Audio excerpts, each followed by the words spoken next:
Session we are going to discuss about some frequently asked questions from manual testing perspective. Okay, so here I will just divide the entire thing into few different parts, like what are the different questions you will get in software testing concepts wise. Okay, this is one thing, and the questions you are getting from the software testing process wise, and then uh, concepts and process, and then project related questions. Okay, so first we'll discuss about what are the different questions you will get in interview from testing concepts and testing process means STLC, and then project related questions. Okay, now let's go by one. So here I'll just write all the questions here, but I'm not going to write any answers, but I'll explain that one. Okay, so if you want to make a notes, you can just make it notes. Anyway, first let us discuss about testing concept related questions. Okay, so the first question will be, what is difference between SDLC and XDLC? What is the difference between SDLC and SDLC? SDLC means software development life cycle. SDLC means software testing life cycle. So SDLC is talking about the complete software development process from the beginning to end, like requirement understanding, designing, coding, testing, maintenance, deployment. Everything will be part of software development life cycle. But SDLC is a part of the testing, like software testing life cycle. So what are the different activities we perform as part of testing will be part of SDLC, like test planning, test designing, test cases design, execution of test cases, defect reporting. Okay, all these things comes under the SDLC process. So SDLC is talking about overall process of software development, whereas SDLC will talk about the testing process in SDLC. So that is the difference between SDLC and SDLC. Now, the next question. So what is the difference between let me just write properly. What is the difference between project and product? So what is the difference between project and product? So project is developed based upon customer requirement, specific to customer, whereas a product is developed based upon the market requirement. So the first we need to capture all the market requirements or user requirements, and then we'll prepare the product. So the companies also, there are two types of companies: service based companies and product based companies. And especially product based companies like Microsoft, Google, IBM, so these are all develop the products based upon the market requirements. And there is something called project. So project is nothing but the requirements we will capture from the specific customer, and then we'll develop the software for that particular customer. That's called as a project. Project versus product. And then the next question is, what is V model? What is V model? So in the previous sessions we discussed about software development lifecycle models. As part of this, waterfall model is one of the model, and then by overcoming the disadvantages, we have a V model also. Before Agile came into the picture, the market was there in the V model. So what is V model? In the V model, development and testing activities will go parallelly. So from the development perspective, they do understanding the requirements, they will develop the code, they will do unit testing, integration testing, and before delivering the build to QA, so the QA or testing people will prepare test plans and test cases and test environment setup. All these things will be conducted. So these are two are part of the V model. So one side we have verification part, the other side is a validation part. So in the V model, so verification and the validation. So in the verification side, all the development activities will going on, and the validation side on QA activities will going on. Okay, this is a V model. And the next question is, what is the difference between QA and QC? Difference between QA and QC. Difference between QA and QC. So QA means quality assurance and QC means quality control. So quality assurance is basically talk about the complete process, and QC is mainly focusing on the testing activity. Okay, so in company there are two different things, QA and QC.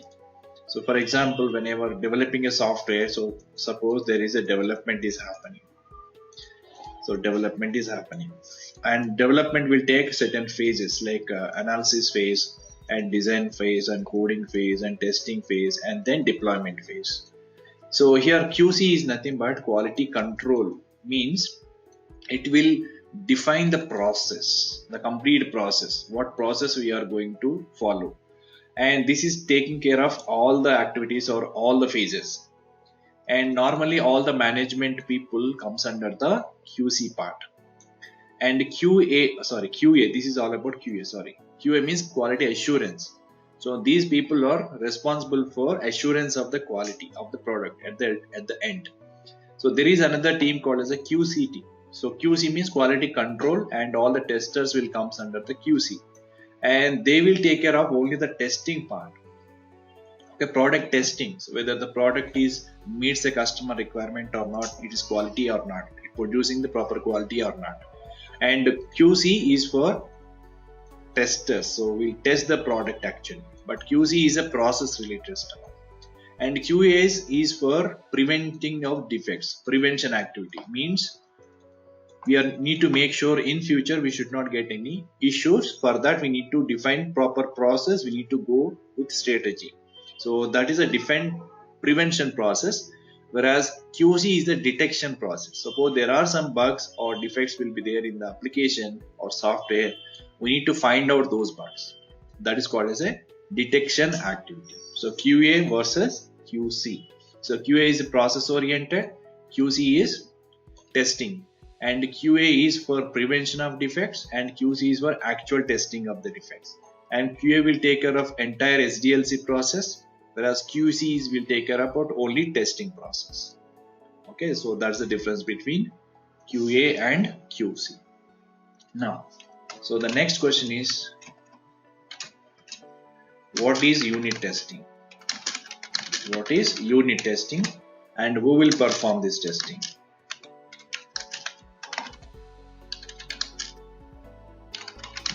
So what is unit testing? Who will perform unit testing?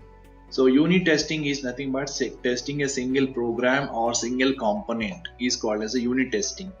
Normally the unit testing is done by the programmer or a developer, because they need to test internal logic of the program, right? That comes under the unit testing. And similarly, the other question, what is integration testing? What is integration testing and who will perform this testing? Who will perform integration testing? So integration testing means we can test the communication between two or more modules. So for example, here I have a one module or one more component of system. This is, let's say, module 1, and this is module 2, and this is module 3, and so on. So suppose this particular module, if you want to test this module alone, so we can just put some input, we can give some input, and we'll get some output from out of it. And sometimes the output of the one module becomes an input for the next module, and the output of this module again input for the next module, and finally we will get the final output. So if you test these components independently, that is called unit testing, and if you combinedly test, called as integration testing. So whether these modules are communicating properly or not, providing the expected results or not. So this is also internal testing, white box testing. Okay, so white box testing technique. So internally the programmer will test the logic. So that's the integration testing. Developer will perform the testing. And next one is integration. What is integration testing? System testing. What is system testing and who will perform this testing? Who will perform system testing? So system testing is a very important area where actual testers will be involved. So during this testing, testers will test the complete functionality of the application with respect to customer requirement, and he will get to understand the requirements and use cases and prepare the test cases, executing the test cases and reporting the defects. All these things comes under the system testing. System is nothing but the complete software or complete application. So system testing is nothing but testing the end-to-end functionality of the application with respect to customer requirement, and testers or QA team will perform the system testing. Now very important, what are the techniques or what are the different types of system testings? What are the types of system testings the testers will conduct? So normally the complete system or complete product testing will be divided into two categories. One is functional perspective, the other one is non-functional aspect. So one is functional and the other one is non-functional. In the functional side, so both are comes under the system testing only. So the functional side, we will test the application UI and flows and navigations, and database is working or not, elements are displaying or not. So those things we'll mainly focusing on. That's called functionality, means the behavior of application is called as a functionality. And a non-functional testing means once the functionality is stable, and then we'll conduct the non-functional testing like performance testing, security testing, okay, and reliability testing. All these things comes under the non-functional testing. And this is also comes under the system testing, but these testings need a complex kind of environment and a different skill set people. So these testings are not normally done by the functional testers. And if you want to do the performance testing, there will be different environment required. And security testing is a huge kind of testing. Okay, so these are the two different types of system testing, functional and non-functional. Again, in the non-functional testing, we conduct input domain testing, and then database testing, error handling testing. Okay, if it is a web-based application, we do the cookies testing, links testing. Okay, all these things will be part of functional testing. So we already discussed this in the earlier session, so please go through that. So functional testing and non-functional testing. So these type of testings we conduct as part of the system testing. So what are the types of system testing? Functional and non-functional. In the functional testing, we do input domain testing, database testing, error handling testing, and so on. In the non-functional testing, we perform performance testing, load testing, stress testing, security testing, recovery testing, and so on. So these all comes under the non-functional aspect. The next question: what is difference between white box and black box testing techniques? Or what is the difference between white box and black box? So in the white box testing, we'll test the internal logic of the program by developer or programmers. Whereas in black box testing, we test the application functionality with respect to customer requirement. We don't test the internal logic of the program. So that's the difference between white box testing and black box testing. And the next question is, what is verification and validation? What is the difference between verification and validation? Difference between verification and validation. So what is the difference between verification and validation? So verification is a static testing technique. We need to verify the documentation part. So whether are we following the correct process or not, okay, whether the document is created properly or not, the correctness and completeness. There are two things are very important in verification. So two things we need to focus on. So one is correctness. Suppose somebody created some document, we need to review it. How we need to review, why we need to review? We need to ensure the correctness of document, and the data is correct, and the completeness of document. If the data present in the document is completed or not, or some information is missing or not. So the correct, to ensure the documents are complete or correct. So that comes under the verification part. So verification in the sense, verification means correctness and completeness of the document, to check the correctness and completeness of the document. And this is also called as a static testing technique. So verification comes under the static testing because we validate the documentation here. We verify the documentations here. And when you come to the validation, so validation comes under the testing part. So once the product or software is ready, and then we'll perform the validation. So whether the software is working according to customer requirement or not, that comes under the validation part. So as part of this validation, we will conduct system testing, okay, and UAT testing, and these things comes under the validation part. This is a dynamic testing technique. So validation comes under the dynamic testing because we test the software according to customer requirement. So this is the difference between verification and validation. So verification checks the documentation part before delivering the software or before software is developed. And after software is developed, then we do the validation whether the software is working according to customer requirement or not. Okay, so if you simply say here, let us say this is a process, and in this point of view, the software is ready here. Okay, so to develop this software, what are all documents we created, each and every phase, if I check those documents, that comes under verification. So this verification comes here. So once the software is ready, we don't verify any documentation part now. So we will directly test this software. So here the validation part will come into picture. So verification done before software is development, and validation will done after software is completed, whether it is working according to customer requirement or not. So that is difference between verification and validation. And next question is, what is GUI testing? What is GUI testing? So what are the different items, or what are the different components you will test as part of GUI testing?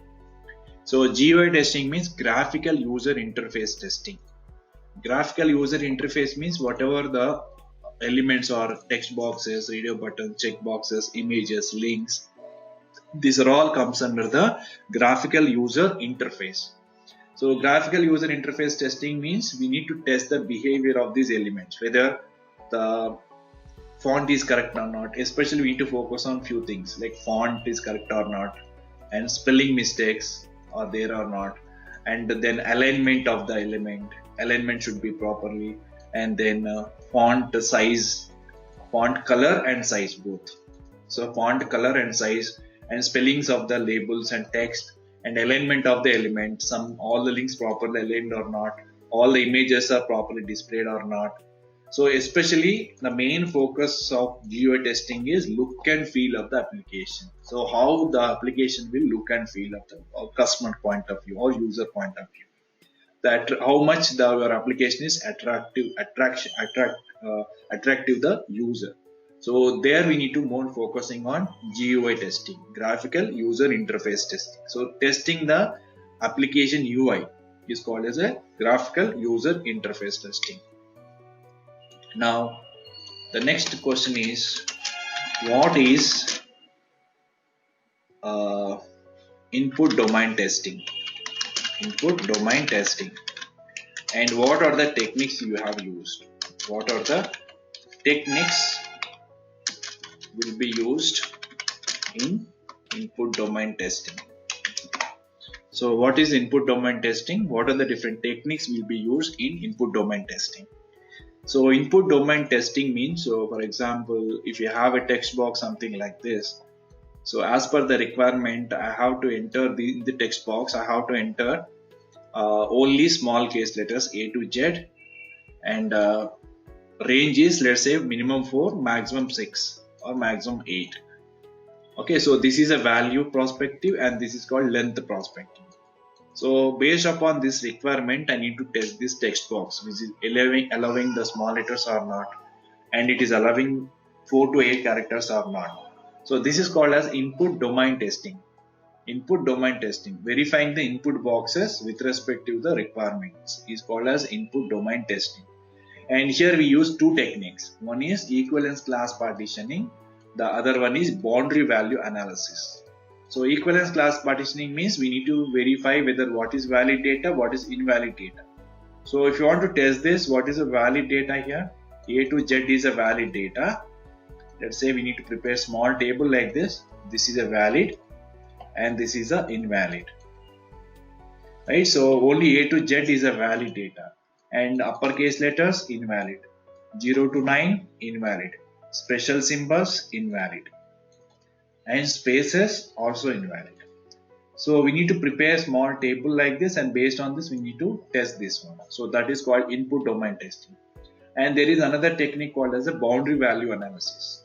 It will basically talk about the range. So how much range we can give these values here. So let's say 4 to 8 we are saying 4 is a minimum, 8 is a maximum. So we need to test the boundaries. Like if I say 4 characters is working or not, so it should work. If I say 8 character, it is working or not, it should work. And 4 plus 5 should working or not. So 4 plus 5 should work. So 5 is also should work. And 8 minus 1, 7 should work.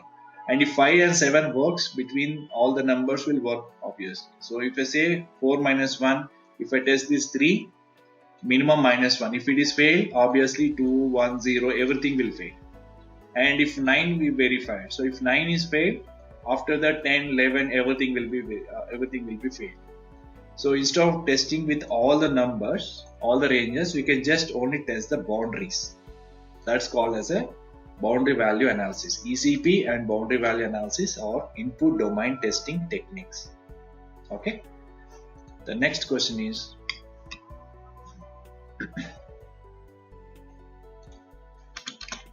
what is database testing? What is database testing? So database testing means testing the DML operations with respect to the database. So you will have a UI part here. This is your user interface, and let's say you are submitting some data here, and once you click on the submit, where this data is exactly present in the database, backend database, in the form of tables.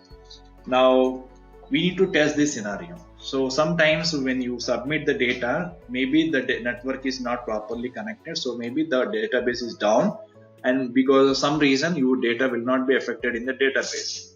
So sometimes you will get acknowledgement properly, but the data is not getting updated in the table. So here you need to test the database testing. You have to perform transaction from the front end application. Whether this is affecting the database table or not, we need to verify.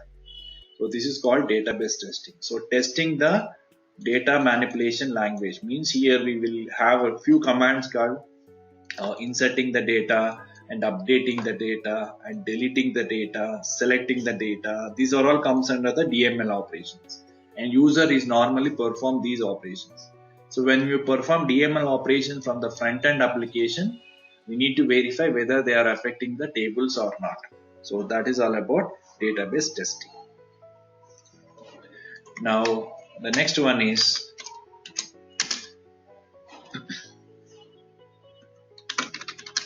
so what is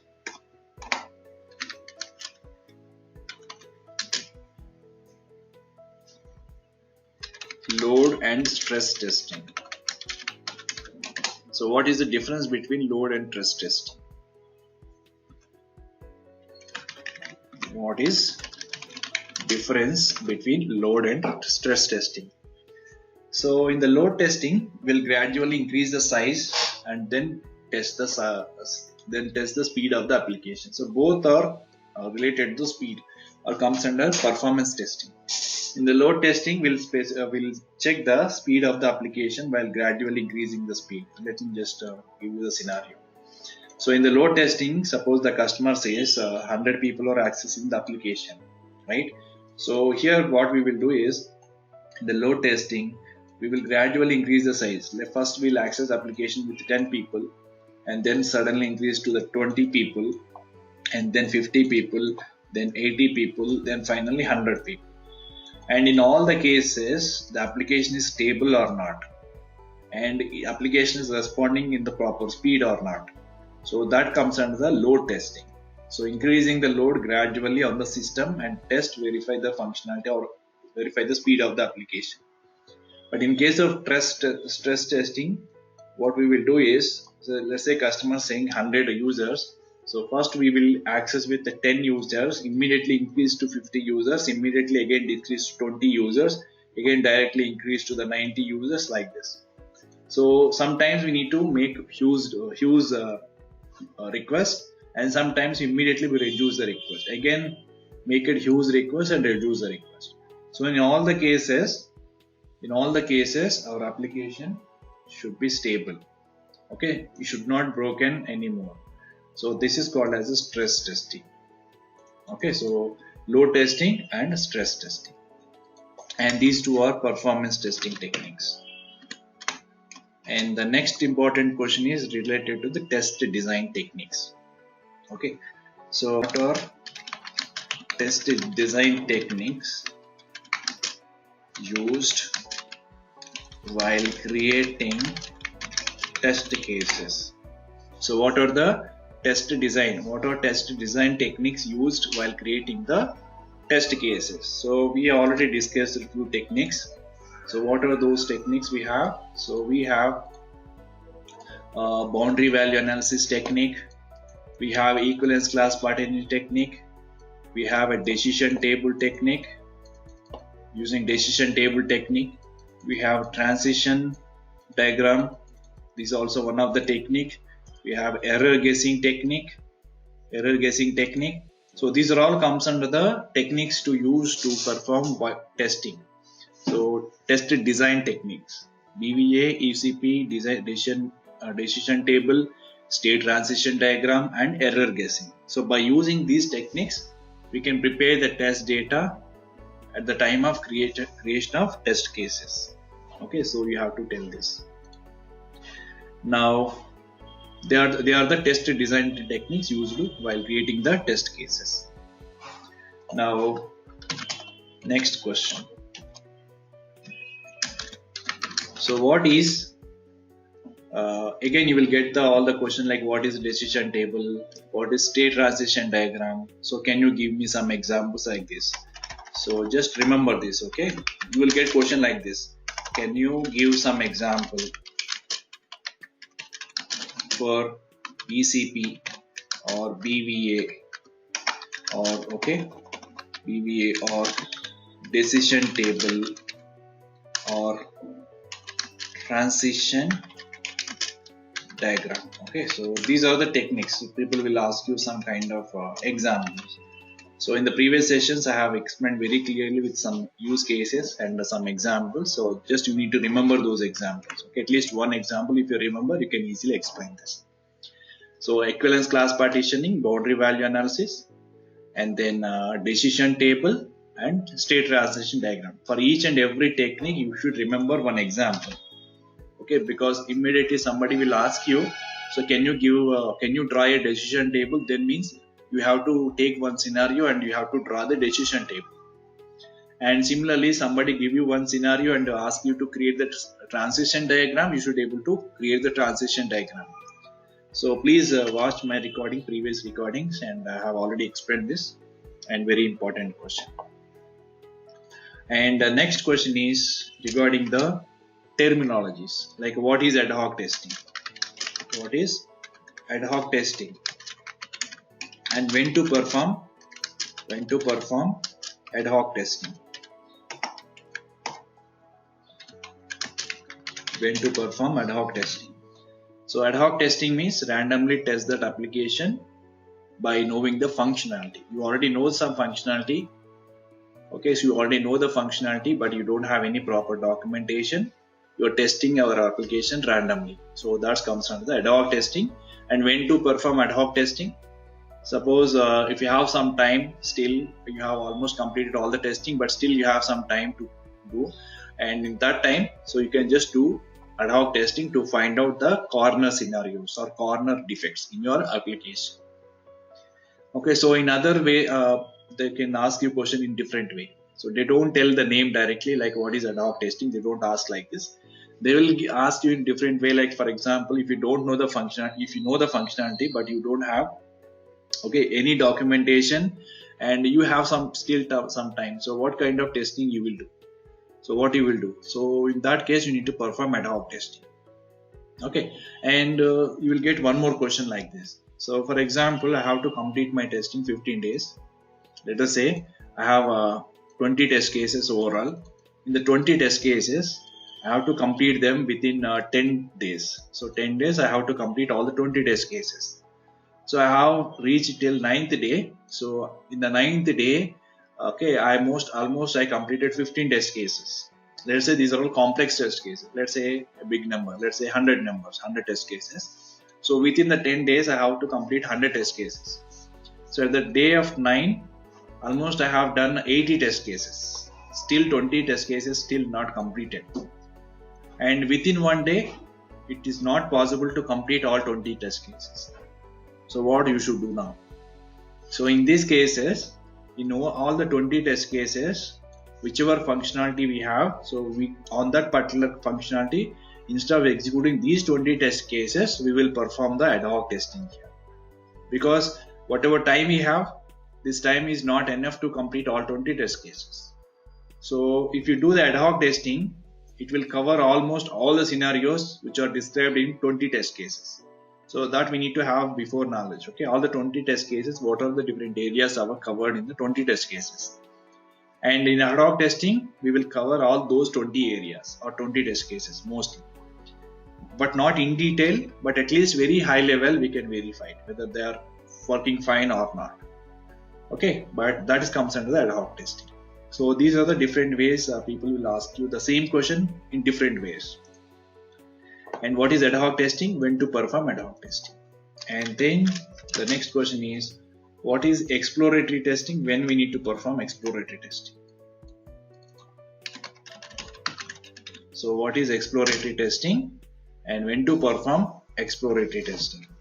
So these questions are almost similar, but a small difference we have. So exploratory testing means, so we don't have knowledge on application, but we are exploring the skills on the application. We're exploring the knowledge and application by working on with the application. So we'll just randomly go through all the screens and all the links and all the functionalities and get to know the functionality. That's called exploratory testing.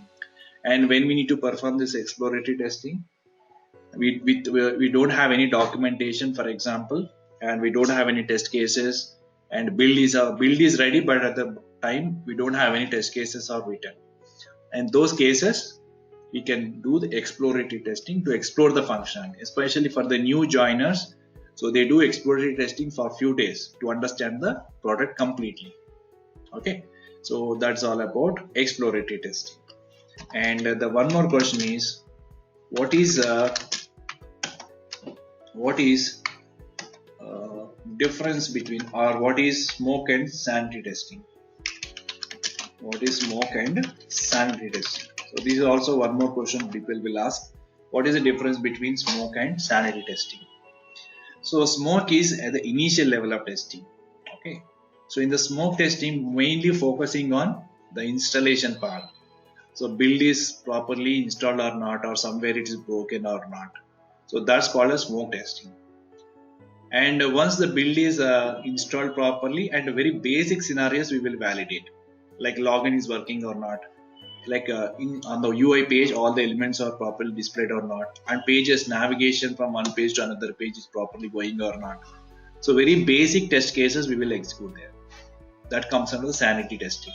So smoke testing will make sure the build is stable or not. So sanity testing verify the test cases, the very basic test cases, and they are P1s. Until unless the sanity test case is passed, we cannot proceed further testing. So those test cases will be part of sanity testing. Smoke testing and sanity testing. So smoke testing will conduct first and sanity testing will come into the next. So in the smoke testing, we'll make sure the stability of the build. Whereas in sanity testing, the basic functionality is working or not. So that we will verify. And then the next one is, what to end-to-end testing? What is end-to-end testing? What is end-to-end testing? So end-to-end testing means the complete functionality of the application. So the complete functionality of the application we have to test. Suppose we have a 20 test cases created for the application. So each individual test case is different. But there are some test cases we should create which will cover the end-to-end functionality. Okay, for example, I want to log in here. After login, I need to verify the balance inquiry. And after that, I need to do the fund transfer. And after fund transfer, I need to check the again balance inquiry. So this is all end-to-end flow. So individually, this is all different functionalities. But if you want to cover all the scenario, we need to write one test case and which will cover end-to-end functionality. So end-to-end is testing is nothing but testing the complete application with respect to customer requirement. So those test cases will cover the complete functionality, end-to-end functionality. Okay, so that is end-to-end testing. Just a moment, guys. Okay, so that is all about end-to-end testing. And then, so these are all comes under the testing concepts. Testing concept. All these questions comes under the testing concept. Very basic questions regarding the testing. So how the interview will happen is, first interviewer will verify or check whether you have the basic skills or not, or you know the basic terminology, testing terminology you know or not. So that they will test. And once you are very familiar with the basics and all the terminologies, if you know it properly answered, and then they will enter into the process related questions. Okay, so let's discuss a few more questions under the testing process. Here 21, the next question is a very important question is, what is use case? What is use case? So what is use case? Use case is a requirement which is described by the product owner or business analyst. So whoever is responsible for giving the requirements, they have to create the use case. So use case describes the requirement. But what is test case? What is test case? Test case describes the how to test. And here there are multiple questions. Like what is the difference? What is the difference between test scenario and test case?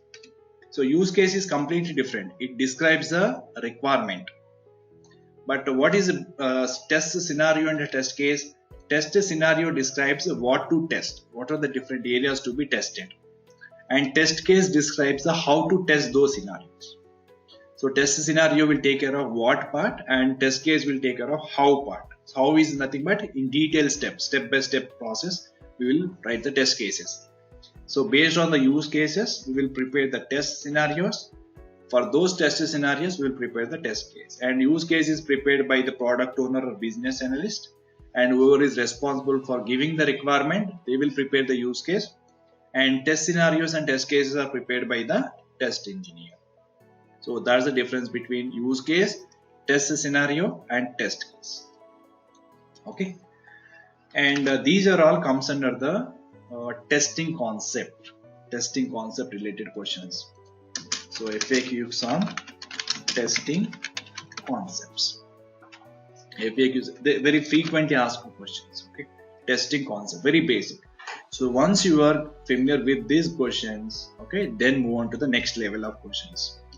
So the next level is FAQs on testing process. So if you go as a fresher, they will mostly focus on these questions. Okay, they don't ask any related questions on related to the process and the real-time environment related questions. Okay, so if you go as a fresher, so these questions are enough. And if you go as some experience, okay, or if you already done some project, they will expect more skills on it. Okay. And then they will come to the next level, testing concepts, FAQs on testing process in real time. Okay, so they will ask few questions regarding testing process in real time. So when you're working on company, the people will follow certain process. So what is that process? How it will happen? What is your role in this process? What are the different activities you do on day-to-day basis? Okay, so these kind of questions you will get as part of this category, testing process in real time. Now let's see what are the different questions you will get here. So the first question you will get here is, what is the process you will follow in your company?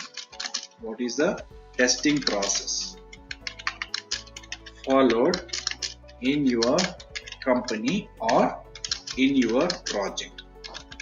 What was the testing process followed in your company or in your project? So normally 80 to 90% of the companies nowadays are following agile process. Okay, there is no traditional process nowhere. So you need to more talking about the agile process. So you have to follow the agile process. So we need to say the agile process. So what is the testing process means? We follow the agile testing process. Okay, and then they will ask you to explain the complete process. Explain about the process in your company. So this is another question you will get. So once you tell what is the process you will follow, then they will ask you to explain about what is the different process you will follow the company. And then you have to explain the end-to-end process, like where agile will start. So like product owner will prepare the backlog, and then sprint planning meeting, selecting stories for the sprint, and then sprint cycle will be created, estimation will be done, and then we'll add the story points, and we'll pick the stories for the sprint, and developer and QA will create the tasks, and the task will be completed between the sprint duration. And after completion of this, we'll have a sprint review meeting, daily scrum meeting. So all these activities we have to explain clearly. Okay, so this will give the confidence to other interviewers. Okay, you have followed certain process. Okay, so explain about process in your company means you have to talk more on agile process. Okay, so I already explained in the last session, so please go through that. I already have uploaded that video. That is all about process related. Explain about process in your company. And now here you will get one more question. So how to report bugs? What is the bug reporting process? How to report a bug? Suppose if you find a bug or if you find a defect, how we will report that? So how to report a bug? So immediately what you do, what are the steps you will follow? So immediately everyone will tell answer like, as soon as we find the bug, we will report to the developer. So that is a direct and straightforward answer, but you should not tell like that. You need to just give some information in detail. So as soon as you found some defect, the first thing is you should not immediately report to the developer.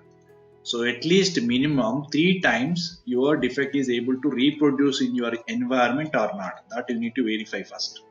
Okay. So first time you are getting the defect, immediately should not raise this into the developer. Maybe that defect comes because of environment issue or because of invalid test data, right?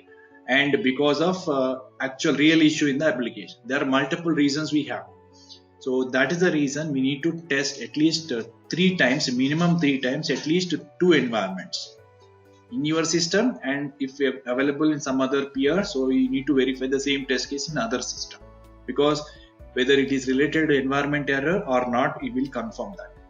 So as soon as you identify the defect, as a first step, at least 3 times we need to reproduce the issue, and if every time comes, in every environment it is comes, and then we will decide severity and the priority for that issue, and then report the issue to the developer using a Jira tool. In Jira tool itself, we can file the bugs. So we have seen in the previous session, right? So in the Jira tool itself, we can file the bug. Or some companies will use separate bug tracking tools like Bugzilla and Bug Tracker. Okay, so DevTrack. So there are multiple tools are available only specific for bug tracking or reporting the bugs. So you need to tell all these things. As soon as you found a bug, first need to recheck whether this bug is reproducible multiple times and multiple environments, and then we will assign the severity priority to that, and then report that bug to the developer by specifying screenshots, reproducible steps, or all other related information. Okay, so this and all you have to tell clearly, but you should not answer. You should not give the direct straightforward answer to that. Okay, so that is how the defect reporting process, how to report a defect means you have to do all these things. You have to tell all these things.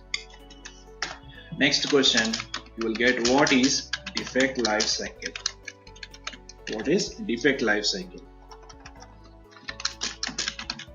What is defect life cycle?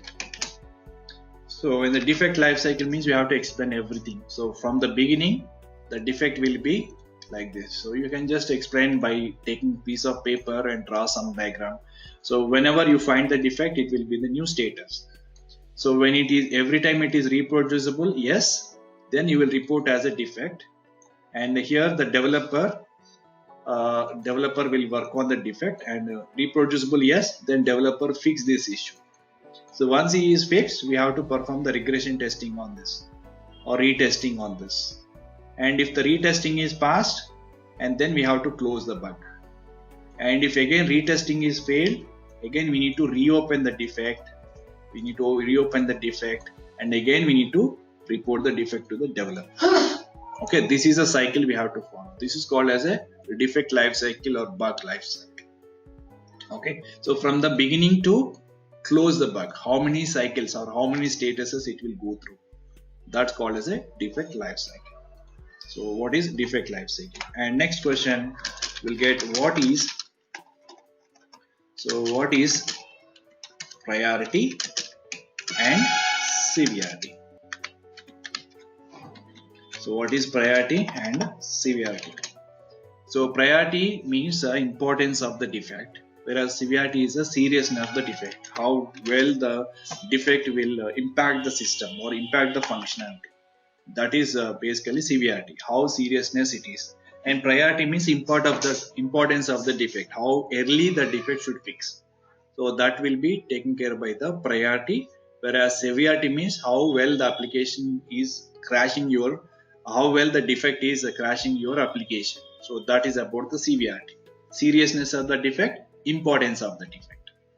Okay, so you have to give clear idea on this. And one more question you will get, give me an example. Okay, high severity and low priority, and also high priority and low severity. So these questions you will get. So high severity, low priority, and high priority and the low severity. So give me few examples.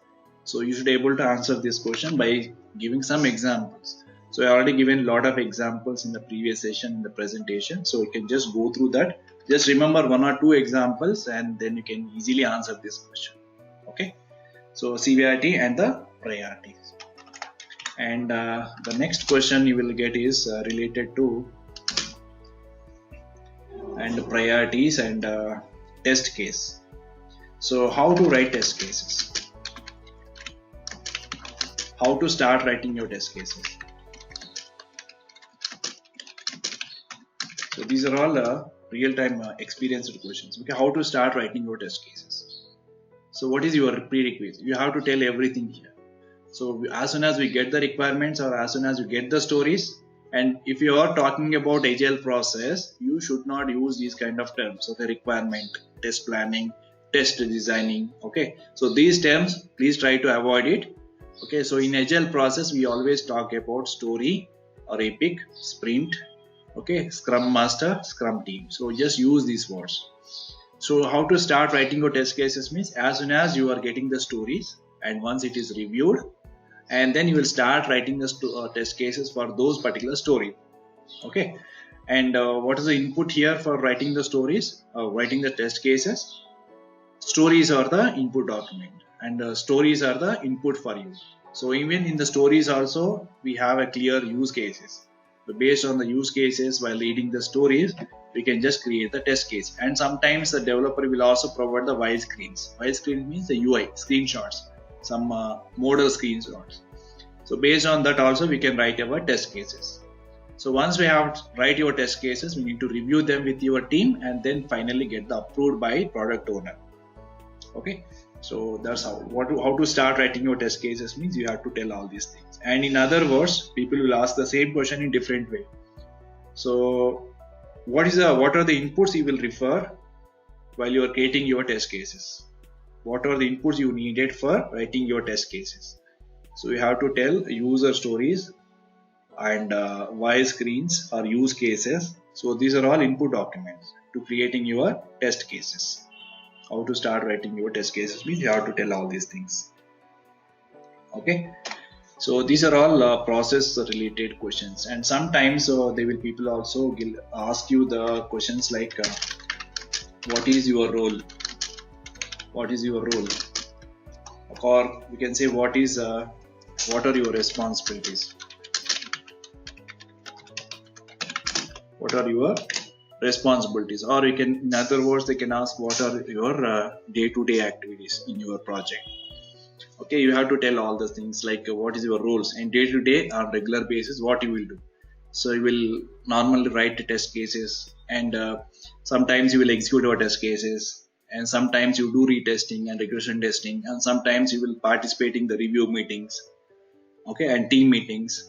All these things we have to say. But if you're working on 6 to 8 hours of time, so all 6 hours 8 hours time you don't do writing test cases, you don't execution too. All these things will be done on hourly basis.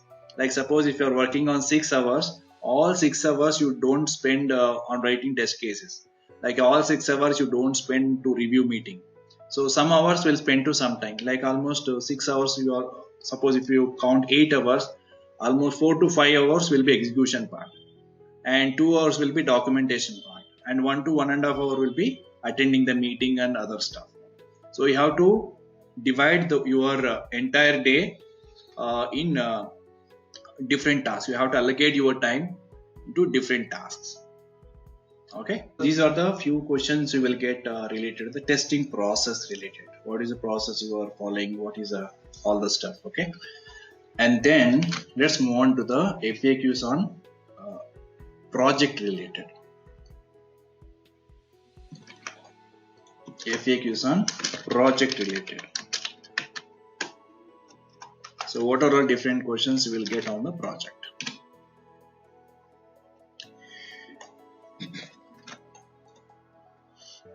So on the project, so you will get different questions. If you have some experience on the project, if you showcase some project in your resume, then the people will ask you some questions related to your project. Okay, the first question you will be getting is explain your project. Explain your project. Then you have to start all the stuff regarding your project. First, you need to tell about what is the domain of that particular project. Whether it is e-commerce project or healthcare project, or it is a portal, or it is a some different kind of domain or banking project. So these are all different domains, or it is insurance project or financial project. So what kind of domain it belongs to, so that you need to tell about.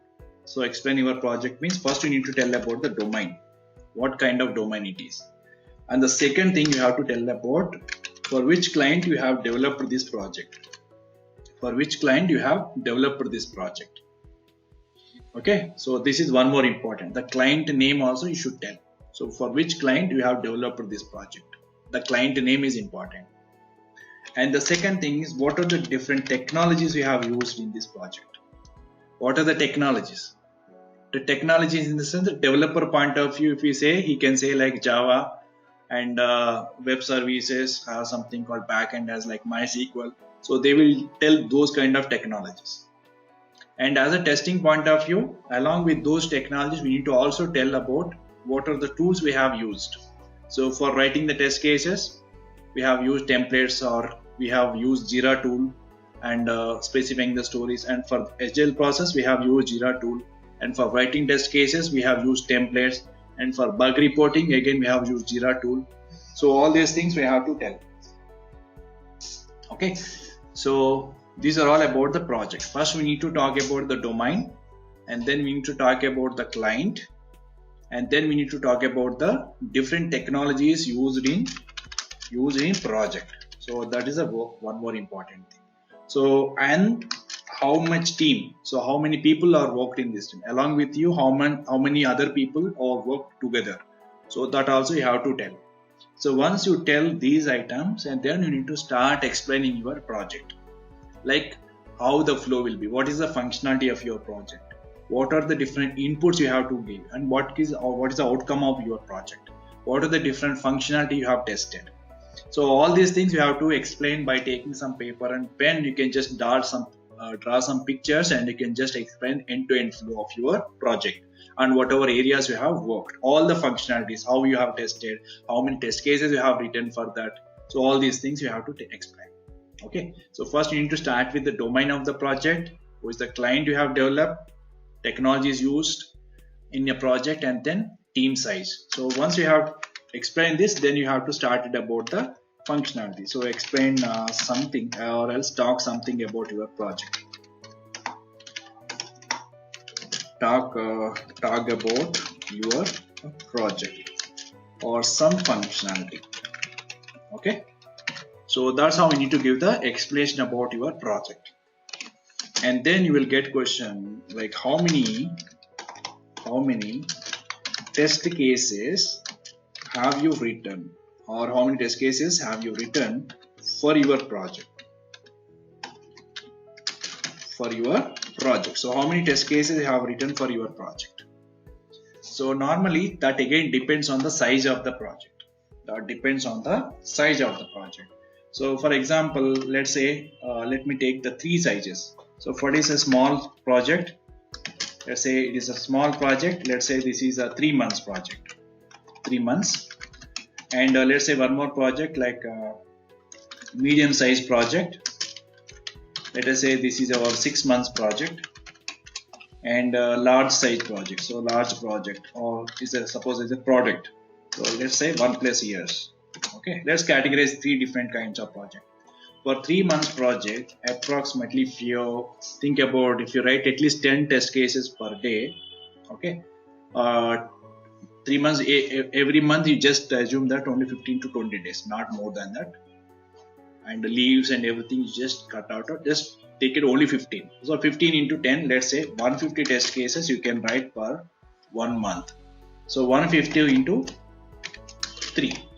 So how much you will get? So you can just say approximately those many number of test cases you have written for the project. So you need to always tell approximately. You should not give the exact number. You should say approximately we have created these many test cases for your project, and you need to decide based upon the size of your project. Okay, suppose if it is 6 months, it will be doubled, and again it is a 1 year, again this will be doubled, tripled. Okay, so you need to tell like this. And per day, on an average, how many test cases will you able to write means you have to tell, like if it is small test cases means small is 4 to 5 lines of test case. If it is small test case, you can just write almost 20 test cases, 20 to 25 test cases you can write if it is very small. And if it is a large test cases, like if it is more than 10 lines of test cases, mostly you cannot write more than 5 test cases. Okay, so this is just approximate number you can just provide at the time of interview. These things you have to prepare before itself. Okay, before going to interview, you have to prepare all these things. And then you will also get one more question like how many defects you found, how many defects you reported in your project. Okay, how many defects you reported in your project. So that also you need to remember. So how many defects you reported, let some number should be required. So that is not we don't have any specific criteria like 1, 2, 5, 10 like that. So you can just specify how many defects you reported in your project. Suppose if it is a 3 months project, you can just say 15 to 20 defects you reported, something like this. Okay, so this is not constant, and this is not fixed. So that is again vary from project to project based on the duration, based on the tester efficiency. So there are many factors we need to consider before telling this number. Okay, and how many defects you reported in your project, you have to give some number. Okay, and then again, if the people want to ask you, say how many P1s you have reported, how many P2s, how many P3s, if they want to go in detail, they may ask these questions also related to the defects. Okay, and one more important question they will ask you. Suppose you found a defect in QA, but dev is not able to reproduce it. Now what you will do? So what you will do now? So you have reported a defect to the you found a defect in QA environment, you report it to the developer, but developer want to fix it. But before, if you want to fix it, he should able to reproduce, right? So but developer environment, he is not able to reproduce it. So what you will do? So that is the one question you will get. So what you need to get is, we don't know about developer environment, what environment they are working on, but we need to always consider about QA environment. So ultimate goal is everything should work on QA environment. So if it is working somewhere, if it is not working somewhere, we should not care about it. So if it is not working in some environment, that is a final for us. Suppose if it is working QA, suppose if we leave that bug, okay, development environment is it working, so we can just take it as a light. Then suppose the same issue will get customer also will get the same issue in their environment. So in these cases, we need to take very seriously, and we should not leave the bugs in the customer environment. Okay, so we need to approach the developer, and not only one machine, we have to try to reproduce this in multiple systems, and we need to in detail debug it. And what is the different root causes for getting this issue?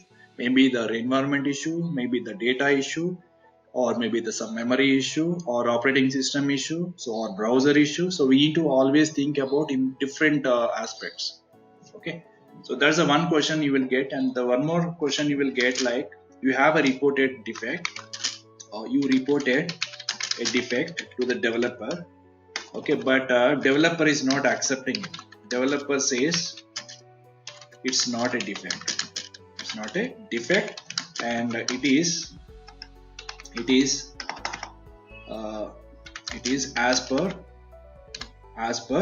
requirement. So you found a defect, you think it is a defect, you report it to the developer, but developer is not accepting it is a defect. He says it is not a defect, is working according to customer requirement. So there will be some conflict between QA and tester, QA and developer, right?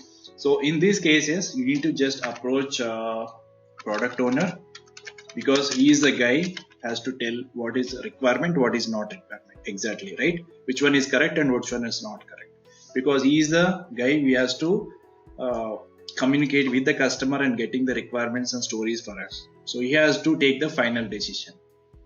Okay, so suppose if you say, okay, this is a defect, means that is a defect, and if it's not a defect, means we can just ignore it. Okay, so this is a very important. And the other one, people will sometimes ask you, what are the different metrics you will follow in your company? What are the different metrics, test metrics? What are the different test metrics will follow? So normally test metrics means on the day-to-day basis report, you will send like how many test cases I have executed, and always reported this metrics in the percentage. Okay, we don't give the numbers always. So how many percent of test cases you have executed, how many percentage of test cases you passed, how many percentage of test cases failed, and along with this, test efficiency, test effectiveness will be calculated by the management team. And defect density, how many invalid defects we have reported, how many valid defects we have reported. So all these things comes under the test metrics. Okay, so all related to project related questions. If you put some project in your resume, then you will get these kind of questions. Okay, so these are all purely related to manual testing related questions, but these are very high level I have covered. So along with the manual testing, you should also have another skills, very important skills. So what are the other skills you require along with the manual testing? So automation skills anyway will be there. Without automation, manual testing alone cannot survive in the company. So you will not get any calls with manual testing alone. So you must have automation skills, but additionally you should have a SQL knowledge is required. You should be able to write all the queries. Okay, and okay, the Tulsi is asking question, which domain is best for facing? Any domain is fine, Tulsi. It can be banking domain or financial domain and e-commerce domain. Okay, any domain is almost equal importance. Okay, but healthcare is a little bit complex and toughest domain when you compare with other domains, because if you want to put any healthcare related projects, you need to know you need to have the complete medical background. Okay, so those terms you have to be very clear. So those terms are very difficult to pronounce also. So don't always prefer to go for either e-commerce domain or financial or banking domains. So will be very efficient. Okay, so you can easily get and you can easily answer those questions. And especially banking domain is having more importance, e-commerce and banking domain, because nowadays all the applications will be either part of e-commerce and all financial banking companies, right? So just go for this. So along with this normal manual testing skills, you should also have SQL knowledge. So you should able to write all the SQL commands. And if you don't know about the background of a SQL, so I have already uploaded videos in my YouTube. So you can just go through all the SQL videos. So almost 7 to 8 videos I have recorded and uploaded. Every video will be around 1 to 1.5 hours. So they are live sessions actually. So you can just go through those videos and get the knowledge on this. Okay, very important topic. So SQL also you will get questions on this. Okay, so web services there are two types of web services are there, Tulsi. One is like REST API or REST services and SOAP services. And to test those web services, we have special tools called SOAP UI and REST API and Postman. So there are some tools are available in the market. So they are completely the backend testing, not a UI testing. Okay, so whatever testings we have so far discussed is like functional testing, means a UI testing. All the web interface you will test. You need a browser. Okay, but web service is a backend testing. But web service is not again database. Database is different. Okay, so there are different layers we have. UI testing is different. Web services testing is different. Database testing is different. So let me just give you overview, very basic overview, but I'm not going in deeply because this is a bigger concept. So currently all manual testers and automation testers are working on the browser, right? These we need because everything we can see on the browser only. And these browser pages, where we are getting these browser pages, we are getting these all web pages from some server. There will be some server. Let's say this is a server. This is called as a web server. And from this web server, all our actual pages are loaded. Here they will install the web application. So by using this URL, we are accessing the web pages which are already present in web server, right? But again, if there is any data present, so where the exact data is present, data is present in the database layer. This is exactly data is present. And if you pull this data, there is a web services written. Web service in the nothing is a small kind of program. And this web service is responsible for pulling the data and pushing the data and do the updates and all these things. Will be taken care of it. And here, whatever the data you are getting from the database will be displayed on the UI is understandable format. We are easily understand or identify all the images, elements, text boxes, links, everything. So whatever data this web service is getting from the database will be presenting in the UI. So currently we are working here in this area. This is called as a UI testing. So all the QTP and Selenium, all the manual testing will be done on the UI side. This is one area of testing. And nowadays people are slowly going to API testing. So instead of testing this is also there. This is also much important because sometimes API is getting the data, but it is not properly presenting in the UI. So those kind of issues we cannot find using backend testing. So we must do the UI testing. That should be there always. And there is another kind of testing called web services testing. Here web services means these web services reside in the servers. So this is the actual component which will get the data from the database and presenting to the browser. So instead of testing this UI, we are directly testing this web service. So what this web service will do is, we will pass some input to the web service and it will produce some output here. So while getting this web service will get the data from the database. So here we don't deal with any UI thing. So we directly test the XML files and JSON files. And to test this web service, we have a number of tools called as a SOAP UI, and we have a Postman tool. Okay, these kind of tools available in the market. So to test this web service in the sense it is also an API, application programming and interface. Okay, it contains some logic inside, but we don't see what is logic they have created inside by the developer. But we can test this by providing input and getting the output. This is also functional testing. and web services testers also there. So, and database. This, if you test this database directly, that is called as a database testing. And here the web services are divided into SOAP services and RESTful services. So testing the web service and API testing means it will be involved all these things. So this is a kind of different kind of testing. Okay, these two are comes under the back-end testing, and this comes under the front-end testing.